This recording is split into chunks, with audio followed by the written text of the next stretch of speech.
জেলা প্রশাসক বদলিতে জনপ্রশাসন সচিবের বিরুদ্ধে আর্থিক লেনদেনের অভিযোগ তদন্তে ৩ উপদেষ্টার সমন্বয়ে কমিটি গঠনের নির্দেশ দিয়েছেন অন্তর্বর্তী সরকারের প্রধান উপদেষ্টা ডক্টর মোহাম্মদ ইউনূস।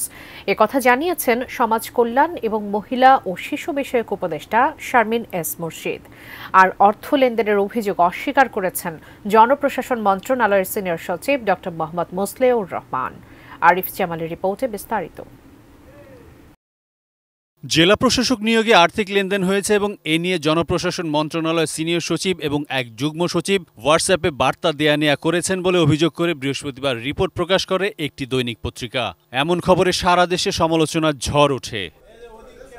প্রশাসনের এত উচ্চ পর্যায়ের বিরুদ্ধে ওঠা দুর্নীতির অভিযোগটি বেশ গুরুত্ব সহকারে নিয়েছে অন্তর্বর্তী সরকার। বৃহস্পতিবার প্রধান উপদেষ্টা ডক্টর মোহাম্মদ ইউনূসের সভাপতিত্বে তার কার্যালয়ে অনুষ্ঠিত উপদেষ্টা পরিষদের বৈঠকে এ নিয়ে আলোচনা হয়।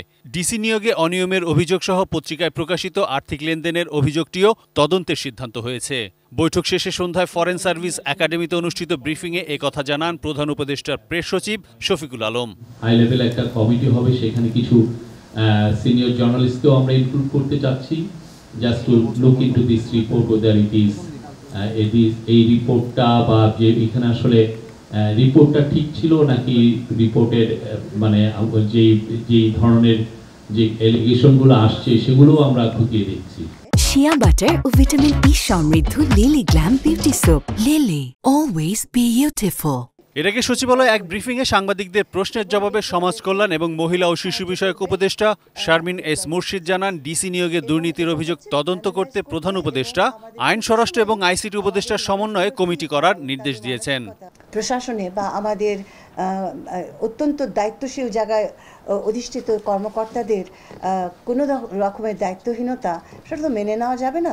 সেটাও আমাদের অনুশাসনের অধীনে আনবো আমরা এবং আনতে হবে। এদিকে জনপ্রশাসন সচিব তার বিরুদ্ধে ওঠা অভিযোগ নাকচ করে দিয়ে বলেছেন, পত্রিকায় প্রকাশিত প্রতিবেদনের সত্যতা নেই।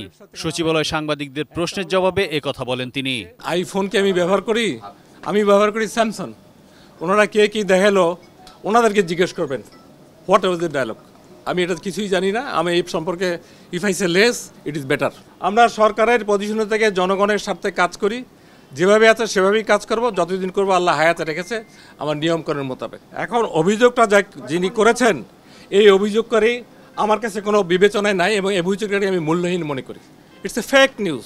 উল্লেখ্য, অন্তর্বর্তী সরকার দায়িত্ব নেওয়ার পর ৫৯ জেলায় ডিসি বদল করলেও পরবর্তীতে কর্মকর্তাদের ক্ষোভের মুখে ৮ জনের নিয়োগ বাতিল এবং ৪ জনের কর্মস্থল বদলে দেয়া হয়। Arif Jamal, ATN news, Dhaka.